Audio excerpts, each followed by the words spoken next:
আসসালামু আলাইকুম, আপনাকে স্বাগতম রূপালী ব্যাংক পিএলসির সহজ ঋণ সম্পর্কে জানতে। আজকের এই ভিডিওতে রূপালী ব্যাংক থেকে কিভাবে সহজ ঋণ গ্রহণ করবেন একদম 10 লক্ষ টাকা পর্যন্ত ইন ডিটেলসে আলোচনা করা হবে। আপনি যদি আজকের এই ভিডিওটি দেখেন তাহলে রূপালী ব্যাংকের টোটাল লোন সম্পর্কে আপনি ধারণা পেয়ে যাবেন।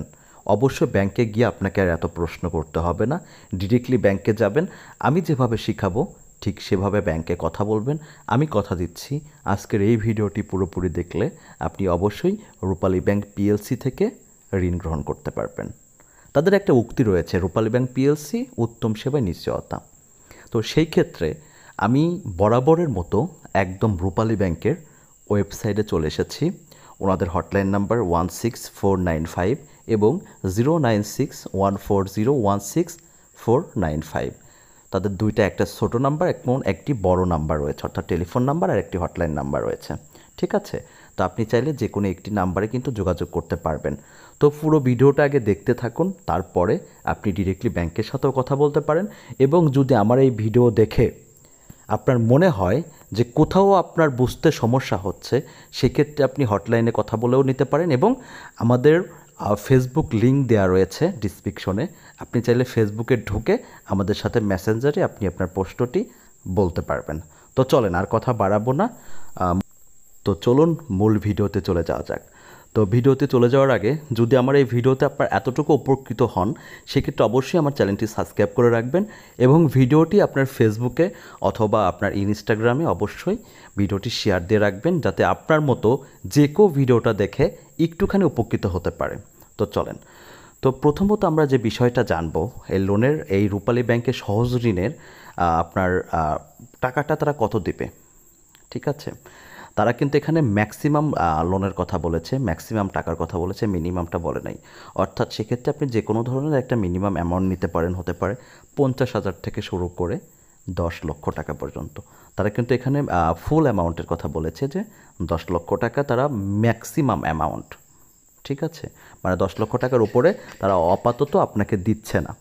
ঠিক আছে, আর এখানে যে বিষয়টা ভালো লেগেছে সেটা হচ্ছে আপনার রূপালী ব্যাংকের এই সহজ ঋণের মধ্যে আপনার লোনের যে সীমাটা, আপনার পরিশোধ সীমাটা, এটা কিন্তু মান্থলি আপনাকে পরিশোধ করতে হবে। ঠিক আছে, মান্থলি পরিশোধ করতে হবে এবং এখানে 48 মাস পর্যন্ত, অর্থাৎ আপনি কিন্তু 4 বছর পর্যন্ত সুযোগ পাচ্ছেন। এখন আপনাকে কিন্তু বলা হচ্ছে না যে আপনি 4 বছরের জন্যই নেবেন। আপনি হতে পারে 1 বছরের জন্য নিতে পারেন, 1.5 বছরের জন্য নিতে পারেন, বা 2 বছরের জন্য নিতে পারেন, বা এরও অধিক সময়ের জন্য নিতে পারেন। অর্থাৎ 4 বছর, 1 বছর থেকে শুরু করে 4 বছরের মধ্যে যে কোনো একটা সময়ের মধ্যে আপনি নিতে পারেন। ঠিক আছে, আর এখানে আর একটা বিষয় আরও ভালো লেগেছে, সেটা হচ্ছে এটার ইন্টারেস্ট রেটটা। এটার ইন্টারেস্ট রেটটা হচ্ছে 9.00%। অর্থাৎ আপনি প্রতি 1 লাখ টাকার উপর 9% যেভাবে ধরেন, সেভাবে ধরে আপনার যে টাকাটা নেবেন সেই টাকার উপর 9% তারা সুদ নিয়ে থাকবে। ঠিক আছে, এটাকে ইন্টারেস্ট সুদ, যেটা যেভাবে মনে করে নেয়। ঠিক আছে, আর এটার যে সিকিউরিটি সিস্টেমটা সেটা একটু বলে রাখি আপনাদেরকে। এটার অবশ্যই একটা পার্সোনাল গ্রান্টেড থাকতে হবে এবং third party granted acceptable of the bank well to personal against. তো এখানে যেটা বলা হয়েছে সেটা হচ্ছে আপনার অবশ্যই একটা পার্সোনাল গ্রান্টেড থাকতে হবে থার্ড পার্টি হিসাবে। অর্থাৎ আপনার অবর্তমানে অবশ্যই আপনার থার্ড পার্টি যে লোকটা থাকবে তাকে কিন্তু আপনার লোনটা পরিশোধ করতে হবে। এখন সেক্ষেত্রে আপনি বলতে পারেন যে সে কিভাবে করবে এটা। সেক্ষেত্রে আপনার যে থার্ড পার্টি লোকটা হবে সেটা হতে পারে আপনার রিলেটিভ, ফ্রেন্ড সার্কেল বা আপনার পরিচিত। অবশ্যই তার ব্যাংক স্টেটমেন্ট, তার ব্ল্যাঙ্ক চেক, এগুলো অবশ্যই ব্যাংক কিন্তু আপনার থেকে চেয়ে নেবে। আপনি যে লোনটা যার নামে হবে তার তো সব ডকুমেন্টস নেবেই, এবং থার্ড পার্টি গ্রান্টার যে হবে সেই গ্রান্টারের ব্ল্যাঙ্ক চেক এবং তার ব্যাংক স্টেটমেন্ট এবং তার বাসার ঠিকানা বা বিদ্যুৎ বিলের কপিও চাইতে পারে। ঠিক আছে, কিন্তু ব্ল্যাঙ্ক চেক বা আপনার হচ্ছে ব্যাংক স্টেটমেন্ট এটা কিন্তু মাস্ট বি দিতেই হবে। এই বিষয়টা নিয়ে অবগত থাকবেন। ঠিক আছে, আর অবশ্যই গ্রান্টার দরকার হবে। গ্রান্টার ছাড়া কিন্তু আপনার লোন কখনোই অ্যাপ্রুভাল হবে না। ঠিক আছে, বা অ্যাকসেপ্টেবল হবে না। গ্রান্টার ছাড়া কিন্তু রূপালী ব্যাংক থেকে কিন্তু আপনাকে লোন প্রোভাইড করবে না। ঠিক আছে, তো এখানে কিছু ফি রয়েছে, সেটা হচ্ছে আপনি যে লোন অ্যাপ্লিকেশন ফিটা থাকবে, এটা আপনি যখন লোনটা অ্যাপ্লাই করবেন বা অ্যাপ্লিকেশন করবেন তখন কিন্তু একটা ফি চার্জ হবে। ঠিক আছে, সেটা আপনার বিডিটি 200 টাকা, অর্থাৎ 200 টাকার একটা চার্জ হবে। আর এখানে কিছু আনুষঙ্গিক ফি রয়েছে, ঠিক আছে। এখানে বলা হয়েছে documentation free, CIB charge, stamp charge. স্ট্যাম্পের ব্যাপারটা আসি, যখন আপনার লোনটা প্রোভাইড হবে তখন তো আপনার নামে স্ট্যাম্প হবে, তো স্ট্যাম্পের একটা চার্জ রয়েছে, সে চার্জগুলো কিন্তু ব্যাংক কর্তৃপক্ষ আপনার থেকে চেয়ে নেবে। তো মোটামুটি এইরকম ডকুমেন্টসগুলো কিন্তু আপনার লাগবে। আমি যে ডকুমেন্টসগুলোর কথা বলেছি বা যেভাবে বলেছি, ব্যাংক কিন্তু অবশ্যই আপনার থেকে এগুলো চেয়ে নেবে। এখন আপনি যে নেবেন লোনটা, এখন আপনার যোগ্যতাটা জানারও একটা প্রয়োজন রয়েছে। আপনার যোগ্যতা ছাড়া তো ব্যাংক আপনাকে লোন দিবে না, ঠিক আছে। অবশ্যই আপনি চাকরিজীবী হতে হবে বা ব্যবসায়ী হতে হবে বা সরকারি জব করেন এরকম হতে হবে। আপনি যদি পুরোপুরি বেকার হন, সেক্ষেত্রে কিন্তু আপনি এখান থেকে 1 টাকাও লোন গ্রহণ করতে পারবেন না, কারণ আপনি তো বেকার। লোনের যে রেঞ্জটা আসবে প্রতি মাসে, সেটা তো আপনি পরিশোধ করতে পারবেন না, সেক্ষেত্রে আপনার নামে কখনো লোন হবে না। আর আপনি যখন ঋণটা গ্রহণ করবেন, অবশ্যই আপনার বা আপনার পরিবারের কিন্তু ল্যান্ড অর্থাৎ জমি থাকতে হবে, ঠিক আছে। বিশেষ করে যদি আপনার নামে থাকে সেটা অনেক বেটার, আর যদি আপনার নামে না থাকে তাহলে অবশ্যই আপনার বাবা মা বা যার হোক আপনার রিলেটিভের মধ্যে, অর্থাৎ বিশেষ করে আপনার বাবা মা দুজনের লোনের কাগজ বা জমির কাগজ থাকতে হবে, ঠিক আছে।